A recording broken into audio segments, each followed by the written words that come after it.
మరి మన కోసం పాలమూరు రంగారెడ్డి ఎత్తిపోతల పథకాన్ని తలపెడితే 90% పనులు పూర్తి చేసి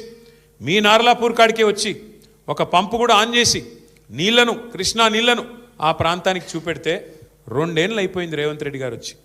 90% పని పూర్తయింది కేవలం 10% మాత్రమే మిగిలింది ఏనుగెళ్ళింది తోక చిక్కింది అన్నట్టు తోక మాత్రమే మిగిలింది రిజర్వాయర్లు మీ కళ్ళ ముంగట కనబడుతున్నాయి కదా నార్లాపూరు కరివెన వట్టెము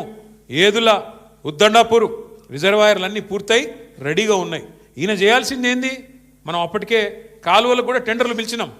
ఈయన రాగానే ఆ టెండర్లు రద్దు చేసినాడు రద్దు చేస్తే చేసినాడు మళ్ళీ పిలవచ్చు కదా 10 పైసలతో అయిపోయేదానికి ఇవాళ పని చేయకుండా ఎందుకు చేయట్లేదు